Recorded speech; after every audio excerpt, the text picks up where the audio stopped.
Okay. Um, at this point, we've met Marlow. We're he's at the doctor, trying to get cleared, I suppose, to proceed into Africa, where his French employer is going to send him to collect ivory and maybe to convert the heathens. um, so um, to continue, the old doctor felt his pulse, evidently thinking of something else the while. Good, good for there, he mumbled, and then with a certain eagerness asked me whether I would let him measure my head. Rather surprised, I said yes. When he produced a thing like calipers and got the dimensions back in front in every way, taking notes carefully. He was an unshaven little man in a threadbare coat like a gabardine, with his feet in slippers, and I thought him a harmless fool. I always ask leave, in the interest of science, to measure the crania of those going out there, he said. And when they come back too? I asked. Oh, I never see them, he remarked. And moreover, the changes take place inside. He smiled as if at some quiet joke. So you were going out there. Famous. Interesting, too. He gave me a searching glance and made another note. Ever any madness in your family? He asked, in a matter-of-fact tone. I felt very annoyed. Is that a question in the interest of science, too? It would be, he said, without taking notice of my irritation. Interesting for science to watch the mental changes of individuals on the spot, but... Are you an alienist? I interrupted. Every doctor should be, a little, answered that original, imperturbably. Ha! I have a little theory which you messieurs who go out there must help me to prove. This is my share in the advantages my country shall reap from the possession of such a magnificent dependency.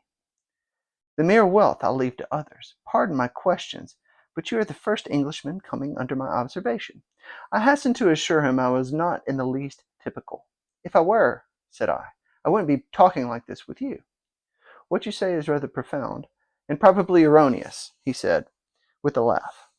Avoid irritation more than exposure to the sun. Adieu. How do you English say, eh? Goodbye? Ah, goodbye. Adieu. In the tropics, one must, before everything, keep calm. He lifted a warning forefinger. Du calm. Du calm. Adieu. So, the measurement of the head, by the way, is like a pre-psychological theory, phrenology. So, pseudoscience, just like much of psychology is today. One more thing remained to do. Say goodbye to my excellent aunt. I found her triumphant. I had a cup of tea, the last decent cup of tea for many days, and in a room that most soothingly looked just as you would expect a lady's drawing room to look. We had a long quiet chat by the fireside. In the course of these confidences it became quite plain to me that I had been represented to the wife of the high dignitary, and goodness knows to how many more people besides, as an exceptional and gifted creature. A piece of good fortune for the company. A man you wouldn't get hold of every day, good heavens! And I was going to take charge of a two-penny halfpenny river steamboat with a penny whistle attached. It appeared, however, I was also one of the workers with a capital. You know, something like an emissary of light, something like a lower sort of apostle. There had been a lot of such rot let loose in print and talk just about that time, and the excellent woman, living right in the rush of all that humbug, got carried off her feet. She talked about weaning those ignorant millions from their horrid ways, till, upon my word, she made me quite uncomfortable. I ventured to hint that the company was run for profit. You forget, dear Charlie, that the laborer is worthy of his hire, which is from First Timothy or something. She said brightly, It's queer how out of touch with truth women are. They live in a world of their own, and there had never been anything like it, and never can be. It is too beautiful altogether, and if they were to set it up, it would go to pieces before the first sunset.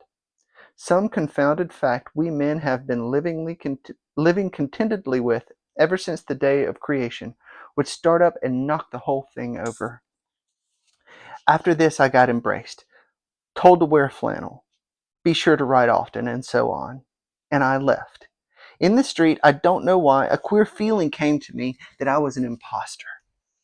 Odd thing that I, who used to clear out for any part of the world at 24 hours' notice, with less thought than most men give to the crossing of a street, had a moment, I won't say of hesitation, but of startled pause before this commonplace affair.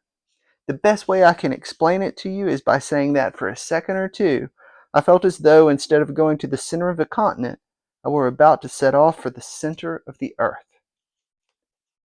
I left in a French steamer, and she called in every blamed port they have out there, for as far as I could see, the sole purpose of landing soldiers and custom house officers. I watched the coast. Watching a coast as it slips by the ship is like thinking about an enigma. There it is before you, smiling, frowning, inviting, grand, mean, insipid, or savage, and always mute with an air of whispering, "Come and find out." This was almost featureless, as if still in the making, with an aspect of monotonous grimness. The edge of a colossal jungle, so dark green as to be almost black, fringed with white surf, ran straight like a ruled line far, far away into the blue sea, whose glitter was blurred out by a creeping mist. The sun was fierce, the land seemed to glisten and drip with steam. Here and there grayish-white specks showed up clustered inside the white surf, with a flag flying above them, perhaps. Settlements some centuries old, and still no bigger than pinheads on the untouched expanse of their background. We pounded along, stopped, landed soldiers, went on, landed custom house clerks to levy toll in what looked like a god-forsaken wilderness, with a tin shed and a flagpole lost in it. Landed more soldiers to take care of the custom house clerks, presumably. Some, I heard, got drowned in the surf, but whether they did or not, nobody seemed particularly to care. They were just flung out there, and on we went. Every day the coast looked the same, as though we had not moved. But we passed various places, trading places, with names like Grand Bassam, Little Popo, names that seemed to belong to some sordid farce acted in front of a sinister backcloth. The idleness of the passenger, my isolation amongst all these men with whom I had no point of contact, seemed to keep me away from the truth of things, within the toil of a mournful and senseless delusion.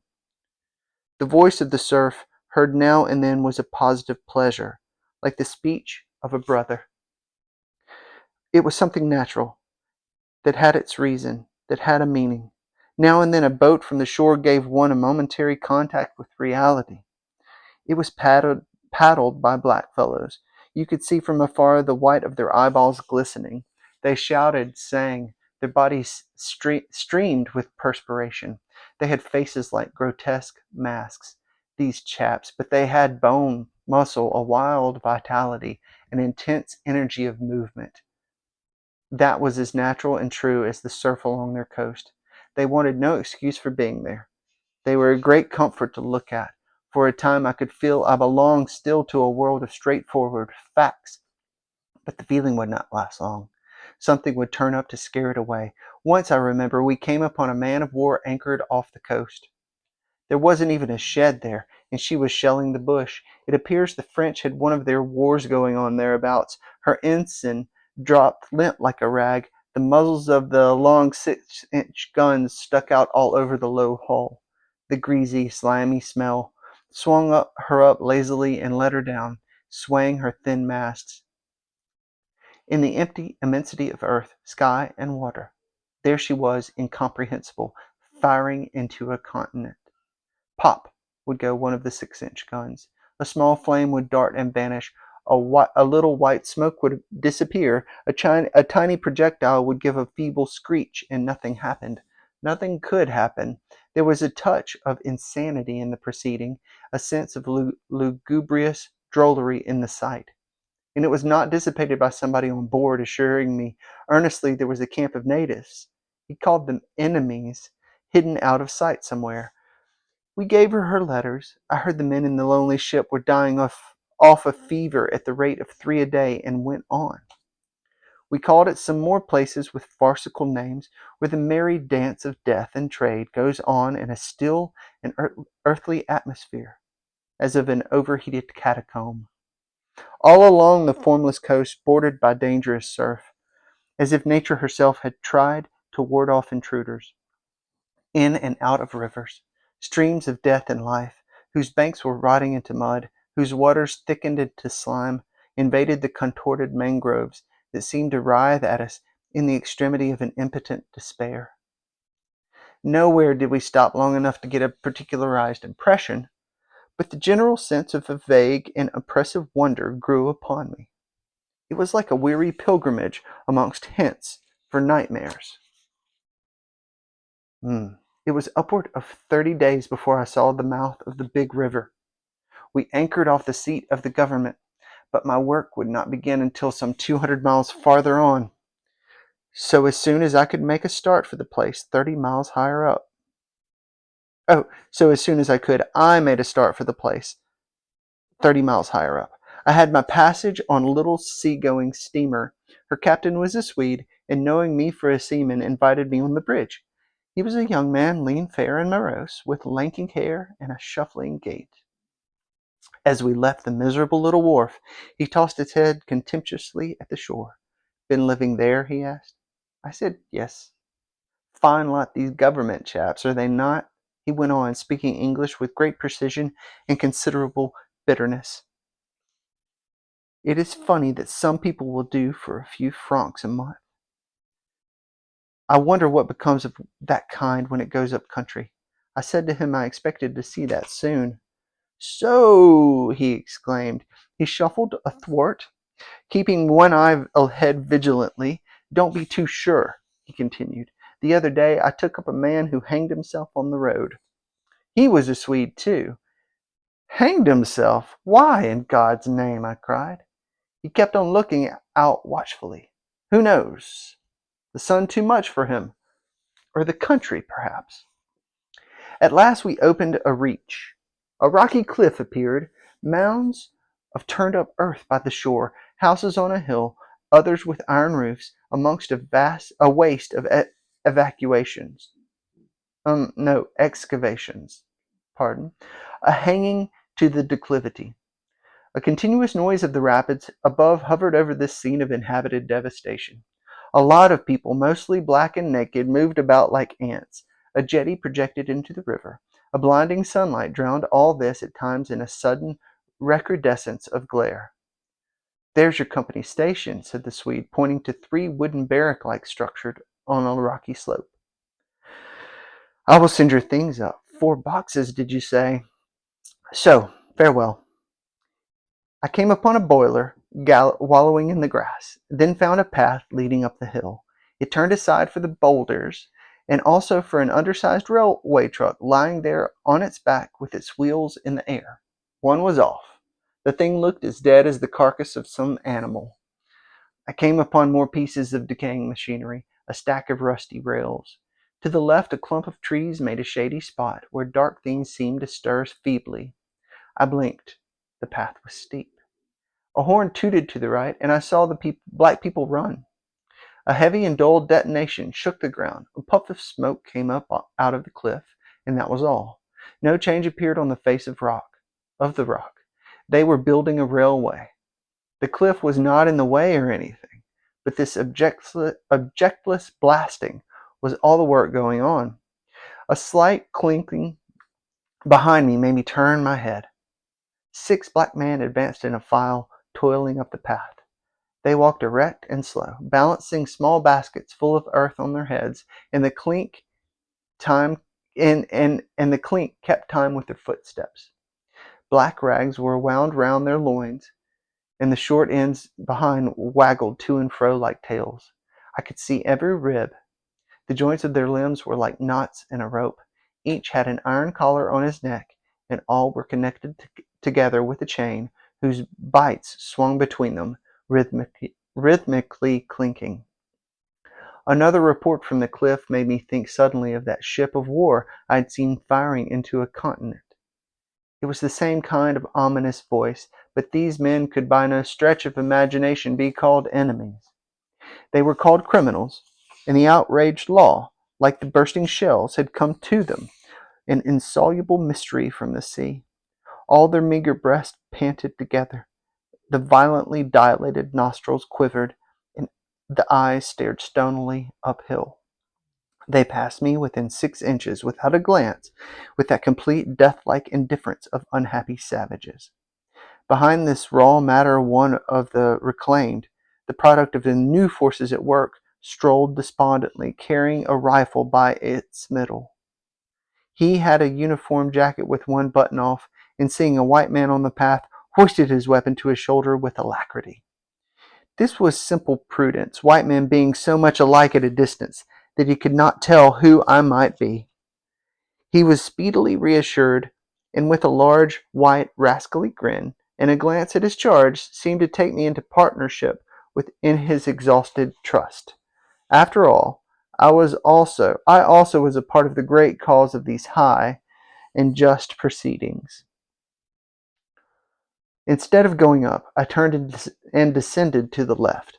My idea was to let that chain gang get out of sight before I climbed the hill. You know I am not particularly tender. I've had to strike and defend off. I've had to resist and to attack sometimes. But that's only one way of resisting, without counting the exact cost according to the demands of such sort of life as I had blundered into. I've seen the devil of violence, and the devil of greed, and the devil of hot desire.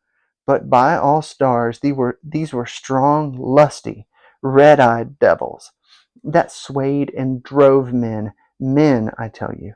But as I stood on this hillside, I foresaw that in the blinding sunshine of that land I would become acquainted with the flabby, pretending, weak-eyed devil of a rapacious and pitiless folly. How insidious he could be, too, I was only to find out several months later and 1,000 miles farther. For a moment I stood appalled, as though by a warning. Finally I descended the hill obliquely towards the trees I had seen. I avoided the vast artificial hole somebody had been digging on the slope, the purpose of which I found it impossible to divine.